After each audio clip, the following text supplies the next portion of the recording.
The church helped her kidnap her grandchild, but no one knows where they've gone. First story: abusive NC grandmother kidnaps her daughter's baby with the help of her church group because her daughter is a godless W and that's how she got arrested. I apologize as I am typing on behalf of my friend who is too frantic to type. I will try to include as much information as possible and answer any questions needed if I forget anything. About 4 hours ago, my friend's abusive mother showed up with the police, handed over paperwork for a suit affecting the parent-child relationship and restraining order, and took her child. The paperwork was real. I called the local police department. It states no information other than a suit affecting the parent-child relationship, and a restraining order has been granted by the judge. No investigation was done. Apparently, it was filed under emergency duress, with drug use being listed as the reasoning. My friend has never used drugs. They told her that they cannot test her until tomorrow, and she cannot have the child back until the 17th when she is to appear in court. The grandmother, who currently has the child, has several different aliases she uses. She has charges for neglect and child abuse for my friend and her sister, as well as many animal abuse and neglect charges. You can actually find her many lawsuits and neglect cases in various news articles. She has a history of fleeing states to avoid persecution and changing her name. We have page after page of various Facebook rants she has posted regarding my friend as a godless W and asking for prayers. We think she utilized a local church group to pay for the lawyer who filed the paperwork. Shortly before this happened, my friend left her abusive marriage and moved into an apartment of her own with her child. My friend's sister came down to help her get situated, and the grandmother somehow found them, followed them into an IHOP, and started screaming Bible verses at them, until the police were called. She also admits to doing this on Facebook. As of right now, mutual friends and family, including the grandmother's sister, are very worried for the child's safety. The grandmother has disappeared with the child. We are looking for any resources and advice on what to do in this situation. I am also curious if this is a typical move by the court to grant temporary custody with no prior investigation or serving of paperwork. We have no idea how this happened. The grandmother has never had the child in her care, and my friend has never lived with the grandmother with the child involved. According to the grandmother, she ran away to be with the devil at 17. Any help would be amazing.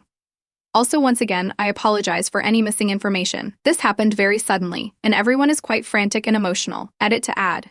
The grandmother is not a resident of Texas. She currently has a listed residence in Colorado. She is being funded by a local church group in Texas, however. We tried to contact the group funding her, and they discounted me as a godless Satan worshiper. Edit: I will post screenshots as some proof, name censored of course, but I am not sure of the rules for that. If a moderator could let me know, that would be great. Update: we have currently been informed that the grandmother is no longer at the hotel she was checked into once again. We just found out that she is not a resident of Texas. CAPS has been called, and a check is being initiated. At this point, we are wondering the legalities of posting her face on Facebook for people to keep an eye out. Update: we just spoke with the police chief. The woman I spoke to earlier to verify that the officers who showed up were real was mistaken, and no officers were sent to the scene to help take the child. We were able to discover that the man who went with the grandmother was a friend of hers from the church. They lied about being police. The order was not granting custody, but rather a notice of custody change. Right now, we have no idea what to do or who to speak with. The police say we cannot do anything without an address for the grandmother, and she apparently gave the lawyer an address to a local church. She is gone. We have no clue what to do. The police are being of no help and telling us that they cannot do anything without information. Update 2. The police officer basically treated my friend like she was a lunatic and told us there was nothing we could do. He wouldn't let us speak, and as he spoke to her, she became more and more emotional, to the point that he asked her if she needed him to take her to the hospital if she felt unsafe. We are lost. Thank you all for your help so far. Update 3. We are calling the local FBI field offices now. We have more information that we are not going to post publicly at this point. Thank you to the person who gave me the numbers to call. Probably radio silence from this point forward, until we have word of an Amber Alert or something along those lines. Update 4. Thank you to everyone for the help. Our last update for the night is that I looked over the paperwork that she served to my friend. It is not completely filled out. There looks to be a blank template page in it, and it is stamped with copy on the top. The grandmother used the ex-husband who my friend was trying to escape to get evidence of abuse in the household. The ex-husband is now working with us to try and get the baby back, and none of the local law enforcement is helping. We don't know why. Other than that, they keep using the excuse that this is a civil legal matter and they can't be involved. My friend is tired. She sounds empty and lost. Once again, we have a ton of proof that this is real and will provide it to moderators if need be. It sounds so insane, but I promise, it is really happening. A church helped an abusive woman abduct her grandchild, and in the last 10 hours, has by all accounts disappeared. We don't really know what we can do at this point, but we will be making a ton of calls tomorrow morning ASAP. If anyone has any more information, resources, or anything else, please let us know. Update 5. No word from my friend this morning. We will be going around to lawyers as soon as they open today if things do not change for her since I last spoke with her. The last time I heard, an officer from a different police branch was sent to investigate the claims of abduction. I'm sorry I can't give much more than that at this time, but I will post another thread when we get some clear answers. Final update until we speak to the lawyer. We finally received word from the police that the grandmother did give them an address. This address is several years old and was the address for an old horse farm she used to be affiliated with. It no longer even has a house on it. They did not check the address, and apparently they will not check the address. We were informed that this is a matter for the courts, so we are doing just that. We have given word to the state bar about the lawyer involved, and they are looking into it. The judge has given us confirmation that the paperwork filed was not served, and was not an order granting temporary custody. The paperwork filed was a motion for a hearing for temporary custody to be heard in court on the 17th. We were basically hinted that a lawyer specializing in lawsuits may be in order. Update 1. The post got muddled, and this will most likely be my last update for a bit, as this is now an active case. My friend was able to speak with a lawyer. We are currently gathering funds from friends and family for the retaining fee, but we are covered in terms of legal help. I'm going to put what we know, officially, in bullet points to keep it short and concise. My friend technically gave the baby over of her own free will, despite being manipulated to do so, which is an explanation as to why the police and other authority figures have not responded accordingly. They basically chalked this up as a civil matter and will only take further action on a legal request. A lawyer has been retained and has taken the case. We were informed that the paperwork we were given was technically legal, but not what the grandmother stated it was. The judge should have also never allowed the paperwork to be filed in the first place. The grandmother gave falsified information in the documents and to the police, including her address and location. We do not currently know her or the child's whereabouts. The grandmother is being helped financially and possibly in other ways by a rather large church organization that is known for this kind of stuff. They are incredibly radical in their faith. We cannot talk to them, and have been advised to steer clear of them entirely. Think of Westboro Baptist-type people. We are fighting against a legion. The lawyer is going to be doing all he can legally to get the baby back. I will only update once we have the child back in custody, or an official alert has been issued. No further information will be shared. We are still open to support, kind words, prayers, or whatever. We just cannot share much more detail about what has happened now that the lawyer is involved. We want to thank everyone who helped from the bottom of our hearts. The fact that this can really happen is horrifying, and we hope that this gets resolved and can help anyone who may have this happen in the future. Update 2, this will be short. It will not have a ton of information, but I want to post it to at least let people know that the baby is alive. The grandmother has been seen. This has been confirmed. I want to make it clear that she has left and has been confirmed seen. The baby has been confirmed to be alive. We have a lawyer. We are currently taking all necessary steps. It must be very clear that I cannot divulge too much information through public channels at this time. The baby is alive. His grandmother has taken him. Many people are in this situation right now. Thank you so much for all of your support and help. We cannot thank you enough. Right now, we fight. Edit to add. We have things under control and being taken care of by the property authorities. No Amber Alert is issued at this time for a reason. Nothing personal is to be shared publicly until we have permission to do so. We have to be careful that she does not get spooked. Thank you, everyone. Update 3, I've gotten quite a few messages, so I'm going to update as little as I can. There was a hearing today. The grandmother still has the baby. She did show up to court. The court ended for the day and will reconvene tomorrow. I cannot put any details of the hearing or anything along those lines up yet. As much as I want to feed the drama llamas with enough feed to fill them for a year, I have also been asked not to divulge any details in PM for now. We are all kind of in limbo right now, so we just ask for good thoughts and happy vibes. Thanks to everyone for their continued support and care. Once all is said and done, we shall anoint our lovely god warrior with a nickname just for brevity's sake. Final update, I'm waiting on confirmation of what kind of extras I can post, so this isn't going to be as detailed as I wanted it to be. When I know the rules on censored screenshots and stuff like that, oh man, I'll be posting the epic tale of God Warrior kidnapping Grandma, the picture book. Until then, here's a smaller update and a happy ending. We won. The baby is back with his mother, and Grandma has been sent packing back to Colorado, where a warrant for animal abuse awaits her, not related to this case, but still hilarious. The hearing was absolutely insane.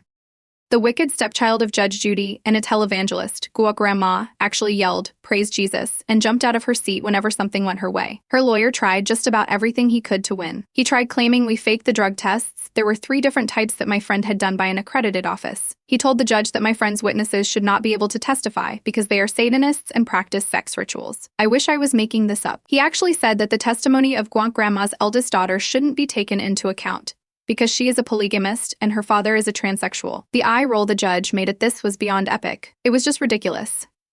My friend was gorgeous. She wore an amazing little blazer and looked absolutely angelic. I'm so proud of her.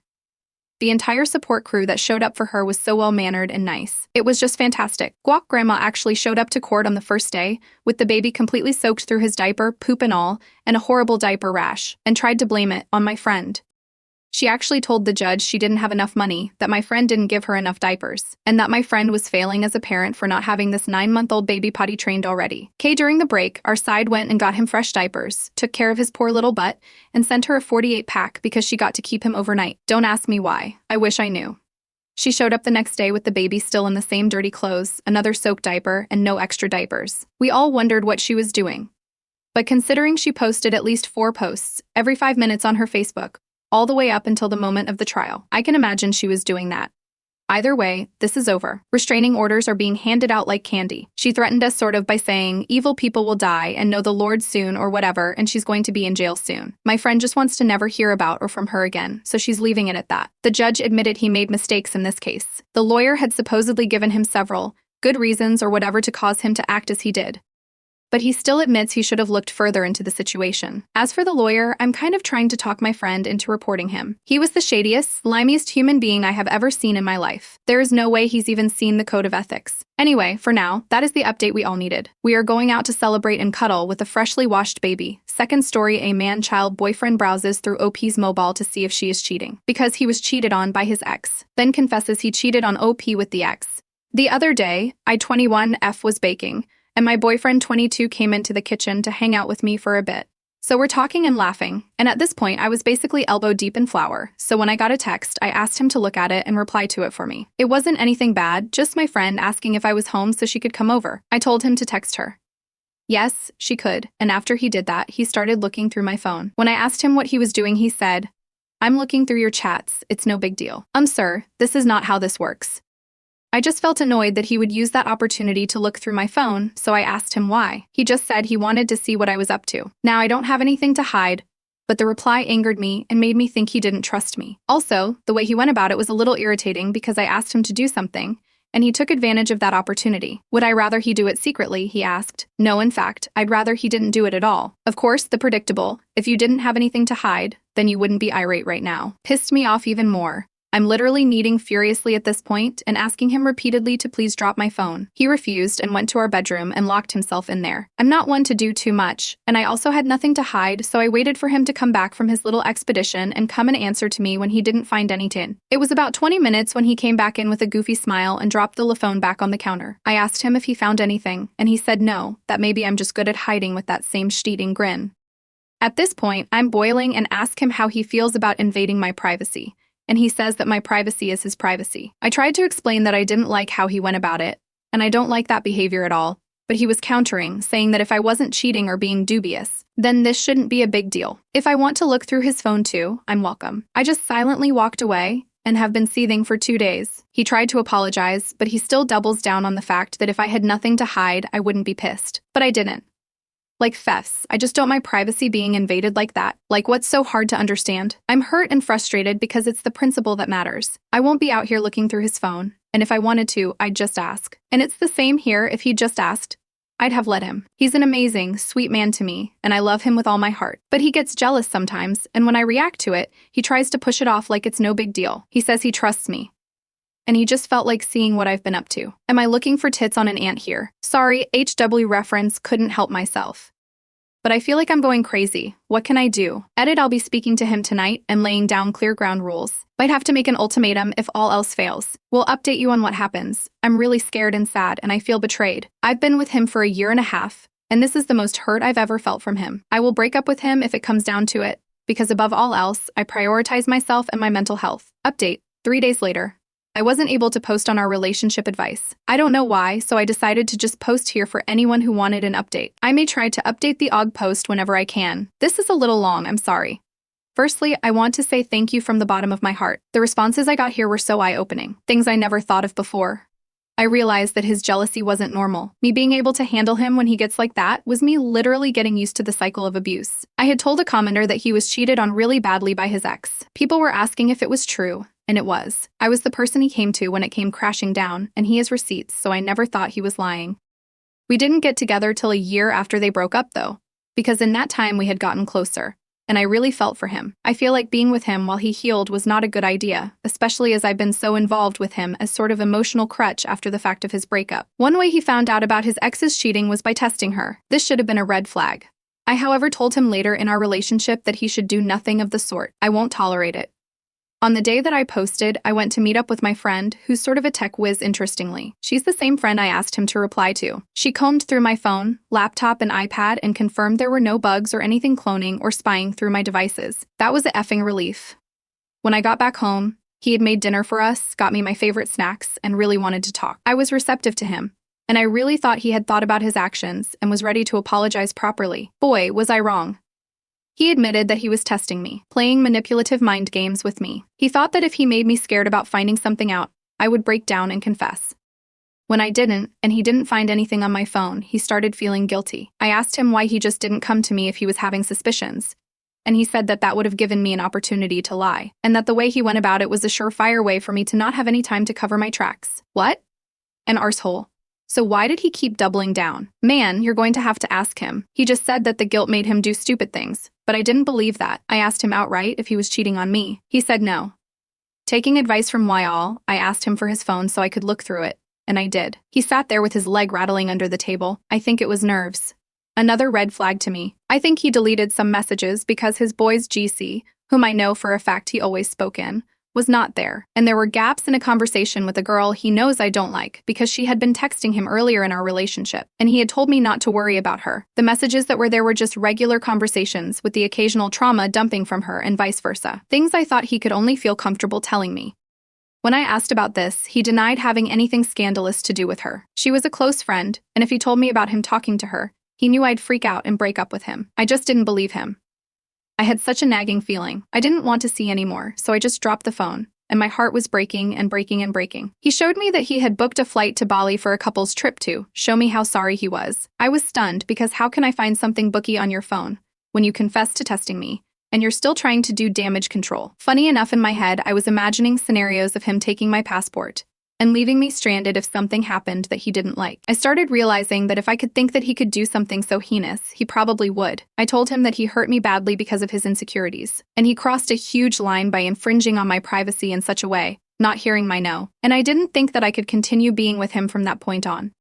I told him that even if I had nothing to hide, what about the privacy of my friends and the trust they had in me for their issues to not leave my own eyes? Why did he feel okay jeopardizing that for his own fruitless king? He said he wasn't thinking about that, and just begged, pleaded, and said he didn't want to lose me. But it made me sick to my stomach how he felt so comfortable manipulating me. I told him he has to work on himself, because I'm done trying to navigate his possessiveness and insecurity. After that, I said he could stay the night on the couch, but I'd like for him to move out tomorrow. He's tried to beg and plead some more, but I'm not hearing it. I didn't even have to do an ultimatum because I just wasn't interested in continuing this anymore. How do you claim to love somebody, but at every turn question their motives with everybody? Especially when I'd never given him a reason to. It got way worse because this morning he confessed, I guess as a last-ditch effort to show me transparency. The irony that he cheated with a girl once in the early stages of our relationship, and that was the guilt that was eating at him.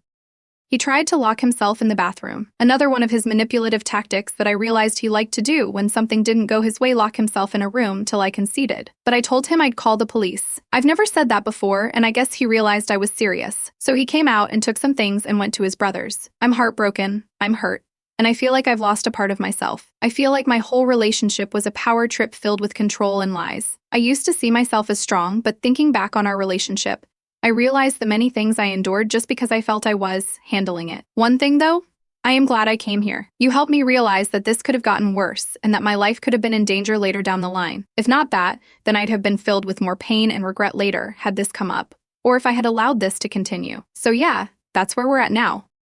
I'm going to post his shot to his brother's house, and as for those tickets, I'm going to try to see if I can use them and go with my tech friend as a thank you. So we could go on vacation or try travel dancing at a club around there or something, just to keep my mind off, I guess. Thank you guys so much again. If you have any questions, please ask, and I will try my best to answer them. Told her he was testing me because of his own indiscretions about a girl he told me not to worry about, dumped him, and then found out he was in fact cheating with said girl. Thank you for watching the video. If you are interested in listening to these kinds of stories, we've got more in store for you. Simply subscribe to our channel, hit the like button, and share it with your friends.